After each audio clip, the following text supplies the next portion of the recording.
I can remember when I was teaching senior math, particularly when I was teaching a unit called conic sections.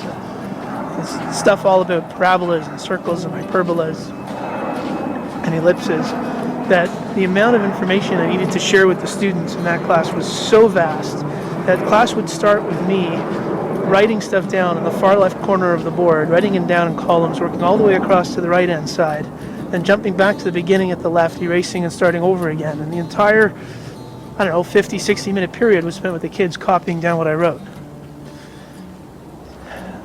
My class shifted a lot once I had a smartboard and a wireless keyboard in the class, and I put the wireless keyboard in the kids' hands, and I prepared some of those notes in advance so they were shared on the smartboard. And any modifications to the notes or additions to the notes was actually made by students in the class. Put one kid at the front on the board, another kid with the wireless keyboard. They worked together while I worked the room, walk around, talk to different kids, and engage the entire class in a full class discussion so they understood what they were doing and started applying the ideas right away. I must have saved myself easily in a 5-month semester 2 weeks of instructional time of kids not watching me write stuff on the board, but kids actually doing stuff. I think that's part of that shift I've been talking about in the last couple of podcasts about shifting from a teacher-centric classroom to a student-centric classroom. Everything in the class that I'm doing, I think I have to ask myself, can I get the kids to do this?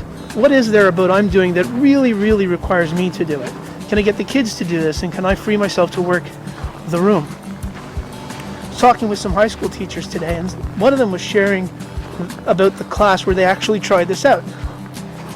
And instead of them writing notes on the board and organizing and leading the class, they did lead the class, but from the back of the room.